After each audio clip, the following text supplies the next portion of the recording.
Programang Balik Hebrew, uban ni Brother Gilbert Menyoza. Kini ang 8, 1, 9, DXUM News and Public Affairs. Sa Davao City, 819 DXUM. At oras alas 12:30.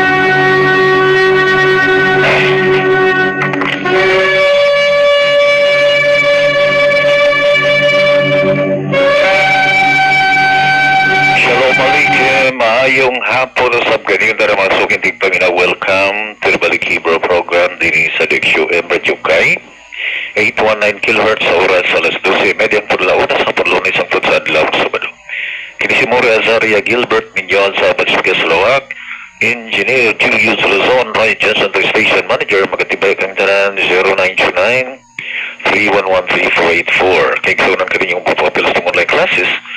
Karong gabi doon kita online classes no Miyerkules gabi alas 7 o ang atong subject about kasidot, particularly to the lesson about refining character traits. No, so karong gabi siya.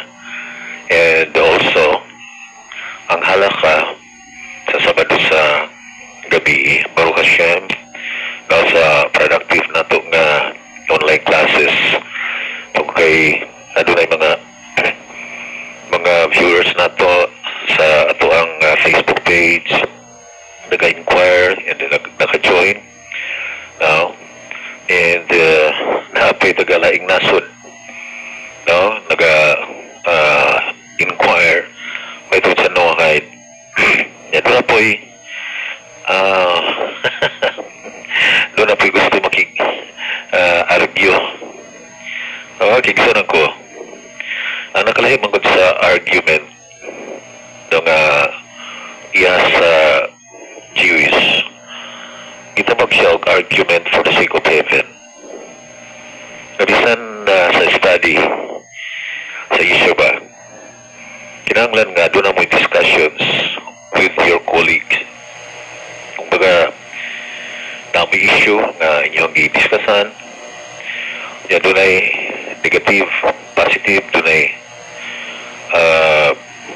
stringent yan doon na po'y mga taong kumbaga mga neutral mga tao o na mga luag ng mga tao pero kung discussion, debate ito wala ng pamatudan niya nga ang iyang idol mao ang tinuod nga creator ay ang religion mo daw ang tinuod nga relihiyon makikigsunan ko it's nonsense no so siya ka nonsense discussion ano man tungkol kay it's a sign that certain person is not concerned about the truth ang iyang concern is about religion na iyahang pakamatyan ng iyang relihiyon wala siya kaisip na sa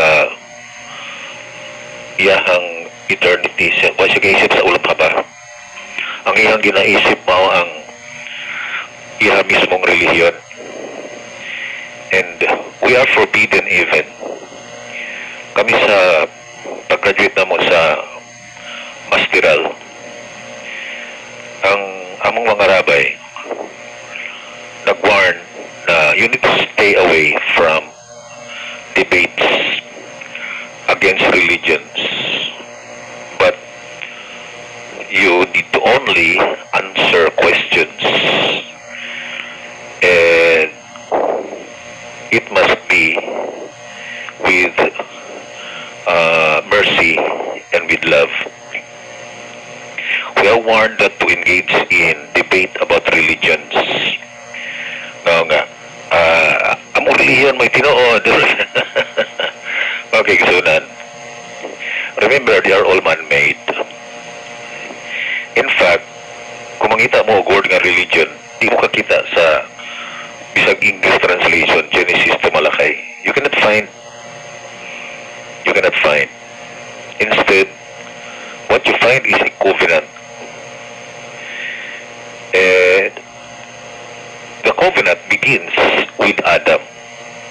Tawag siya Adamic covenant. The Creator himself who created the first man, and then he made his covenant with him. Na dapat mo ni mong himuon aron mabuhi ka. Ayaw ni supa ka kay mamatay ka. Genesis 2:16. That is covenant with Adam. And then that shows the fact, because he was the one creating Adam. That shows the fact that when he created man as you and me, he created with a mission. We are not here because we want to. Wala ta diri aron tungod kay gusto ta. And we are not here just to do what we want. Because it's not by our own volition that we exist. We are here because the Creator himself has put us here with a purpose. Adunay tuyo to accomplish his mission for us. And that's what we can find Genesis 2:15. Hashem brought Adam into the Garden of Eden. Liavdo or Shamaro, to serve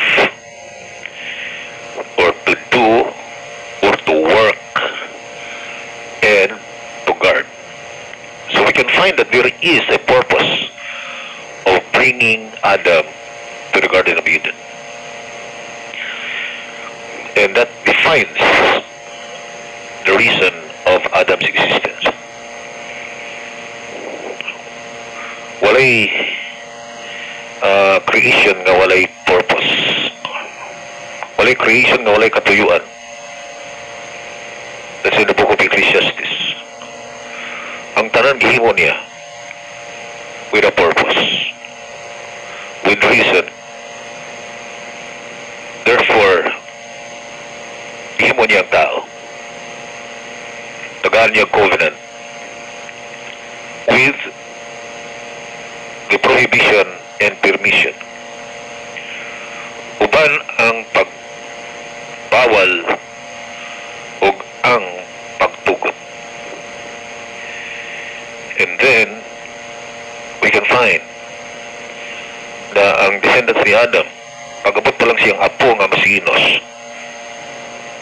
nisugod ang idolatry, o pag-abot sa iyang anak nga si Cain, niabot ang murder.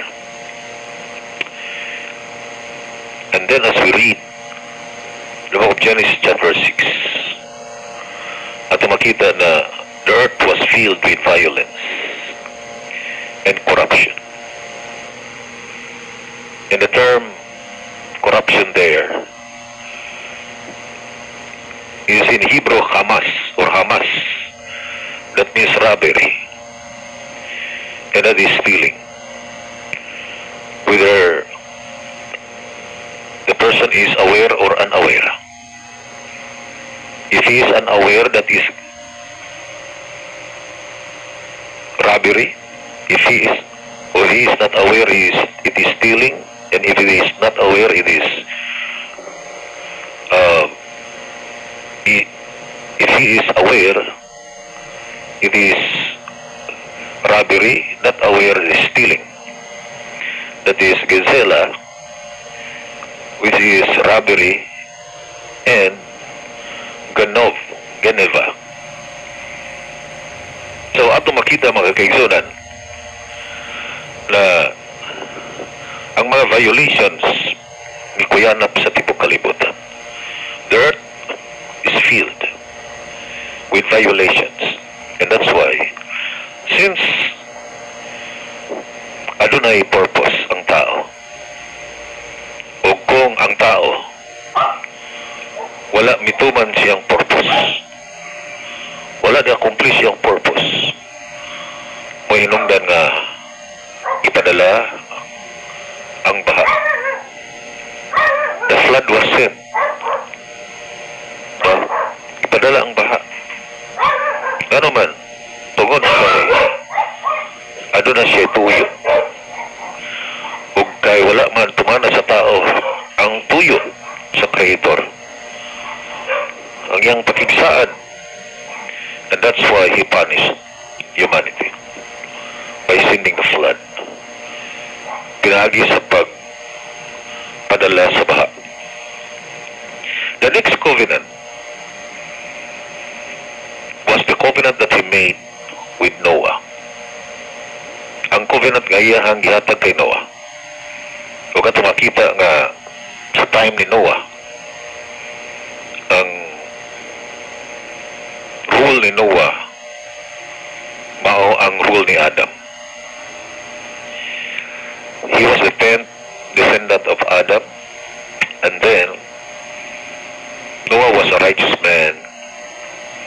Apo siya ni usa sa righteous nga tao nga mao si Methuselah, nga mao ang anak ni Enoch. And then nganong righteous si Enoch, nganong righteous si Methuselah, tungod kay ang covenant nga gihatag kay Adam gituman ni Enoch, gituman ni Methuselah. O ang iyang apo nga mo si Noah was a righteous man, anak sa iyahang anak nga mao si Lamech. O katong makita nga diin he was perfect, the mean Mitzadek, nga among all the descendants of Adam, usa lang ang perfect and Tzadik, si Noah lang. O kunya, si Noah mao ang na-spare, na-save from the judgment of flood. And then after the flood, Genesis chapter 9, Hashem made a covenant with Noah. The covenant that He gave to Adam was transmitted. Say for example, no to idolatry, no to murder. Kini siya na-transmit kay Noah, and then Noah was permitted now to eat meat only kinahanglan nga dunay proper slaughter, dili mo kaltas og unod sa hayop nga buhi pa, because that is cruelty and that is forbidden. Umahinungdan mga kaigsunan na si Noah natagaan og pabor og natagaan usab og dakong obligation nga mao ang mag-civilize sa iyang descendants, sa iyang mga kaliwatan. O kitang tanan ikan kay Noah hangtod karon, we are all descendants of him. Kita mga kaliwatan, and we are all covered to the covenant, covered with the covenant. Apilta sa pakigsaan. Tungod yan ang mga kaigsunan, imong masabtan na si Hashem, kung imong lantaon, nagtukod siya usa ka sistema, nag-establish siya usa ka sistema, ug kana mao ang covenant nga gihatag niya sa tao from Adam to Noah, nga mao ang himuon sa tao. Ug kung i-violate, death penalty siya, kamatayon. And that's why He sent the flood. Ang flood usa ka death penalty punishment. No, hinungdan nga ang maluwas mao lamang ang nakasakay sa arka. Ang wala nakasakay sa ark, he all died because Because that is the punishment. Likewise, ang Sodom ug Gomorrah nga diin ni-violate sa covenant ni Noah. They were all punished with death. Sila gisilutan pinagi sa kamatayan. And also, the violation of Egypt.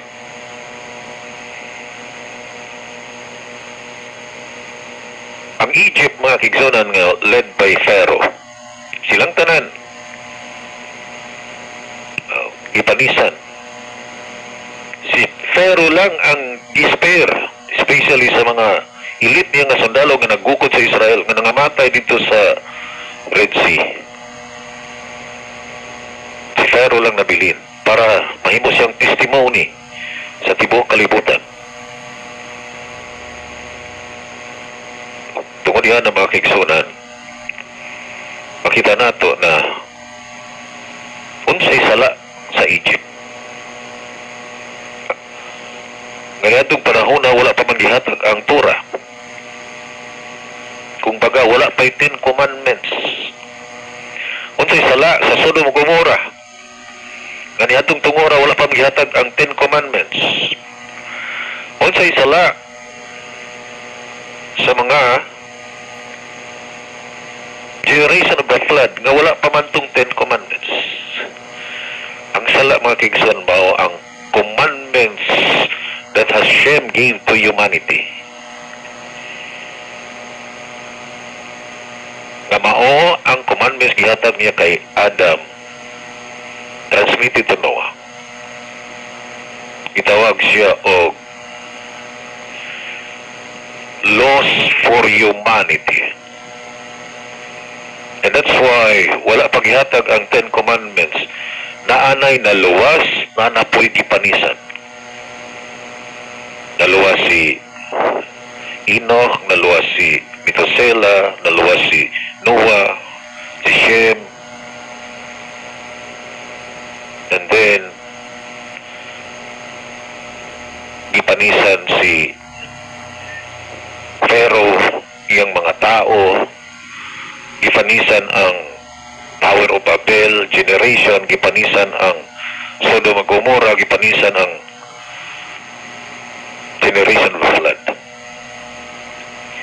And during this time, there was no 10 Commandments yet. And yet na ay gisilutan, na apoy giluwas. Ngano man, tungod kay naa na siya'y laws for humanity. Nga sa dihang nitindog pa lang si Adan sa unang adlaw sa iyahang pagkamugna.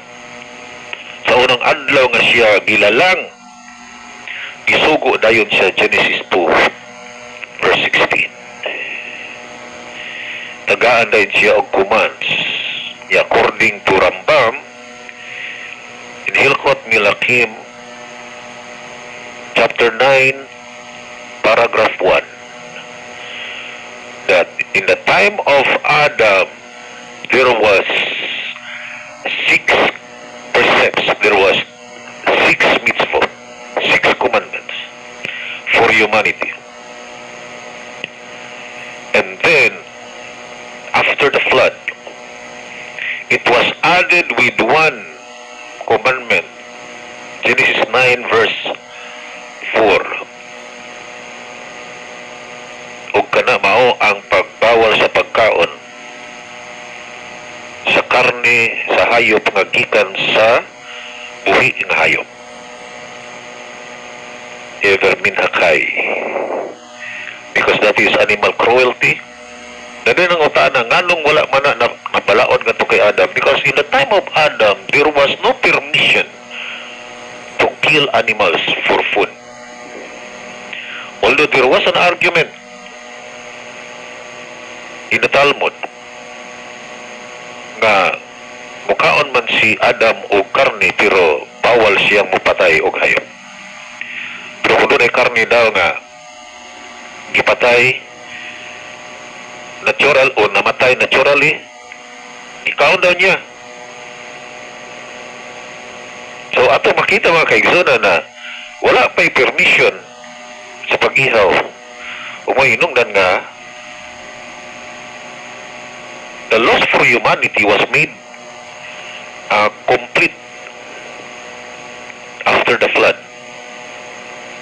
It was made into 7 categories of commands. Umahinungdan nga itawag siya the 7 Noahide laws. It is the 7 laws for humanity. No to idolatry. And the positive aspect is you need to know the only and true Elohim. No to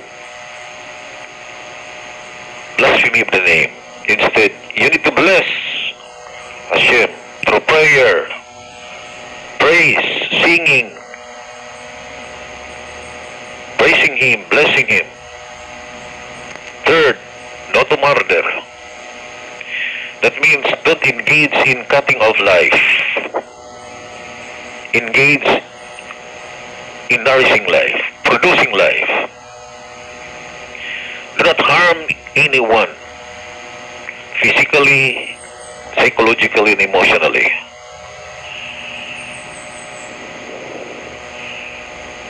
And then, respect and honor life. Respetuhon ang kinabuhi. Fourthly, do not commit adultery. Do not make any sexual abuses. Ayaw paghimo o abuso sa sexual. It is forbidden. Bawal siya. And then, instead, you need to respect marriage relationship. Make it dear to you. You need to protect marriage relations. Keep it pure. Kinahanglan nga ang kaminyoon. Isipon nimo usa ka putli nga gift ni Hashem. Not only for creating life,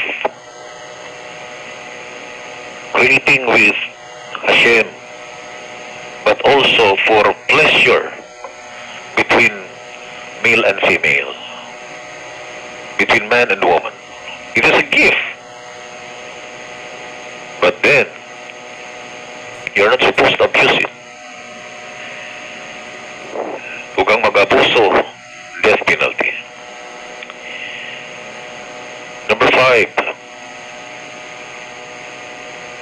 do not engage in stealing. Huwag ang pinakataas nga matang sa pagkawat, because in Hebrew that is lutig-nov. That is kidnapping. Because kidnapping in Hebrew is genov. This is the same term as mentioned in Exodus 20, thou shalt not steal, lutig-nov. The highest level of stealing is to steal a soul. Ang pagkawat og kalag, pagkawat og kinabuhi, pagkawat og tao, pagkidnap. Instead, you need to respect others' property, or you need to protect the property of others, although it does not belong to you. Bisan tuod di na imuha, you need to protect. Ano man, tungod kay,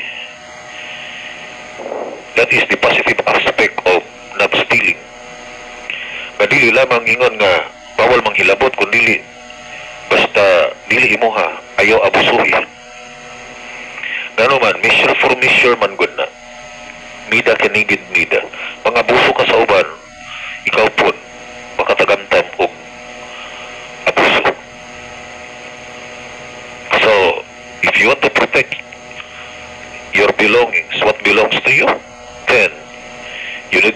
others as well. Next, no eating meat taken from live animals. That means you need to protect nature. Yung ang protektahan ang nature. Ayaw abusuhin ang mga hayop. Ayaw pag-abuso. Ano man tungod kay mas una pa sila i-create kay Nemo. Mas una pa rin sila sa kalibutan. Pag ka lang sa kalibutan, nanana sila. Nananang hayop. Wala pa ka. Therefore, we need to honor nature. Respect. Protect nature. Number 7, establish court of justice. Maglakaw ta nga doon ay justice. That means, ayaw pang daog-daog ng tao. Ayaw pagtamay og mga taong kabus. Mga taong dinaog-daog. Mga taong mga low profile. Instead, mo protekta ka. Kinahanglan mo practice ka justice. Na ikaw mismo, dili lang court, kung dili ikaw. Ayaw patakag pamasangil, ayaw patakag og pagilabot. Or pang husga. Pang panis. Ano man tungod kay bawal siya. Kinahanglan mo exercise ka og justice. O kung himo ni sa tao, ma-civilize ang usa ka society. O mahimo kining a better place to live. And the discipline would come down. Mga kaigsunan, panahon na. Balikan na to ang Torah. Kaya mo ni, ang gidesign niya, o dili ng religion nimo, tumanon ang Torah. Torah for the nations and Torah for Israel. Walang kitay oras mga kaigsunan, kaninyo nga po papil sa itong online classes. Karong gabi, alas 7, o ingon man, matag Sabado sa gabi, usab alas 7. Karong Domingo, doon kitay online summit together with the rabbis from Jerusalem. Sa 19, magsugod ang ato ang silikot, buntag sayo alas 5, kay Pizza 22, Lunes gabi ang ato ang Rosh Hashanah. Sa ngalan sa partners, Pikas Law Engineer Julius Luzon, Roy Johnson, itong station manager, kini si Mori Azaria Gilbert, ninyo sa magiging tanan. Shalom Alaikum, Billy Proud.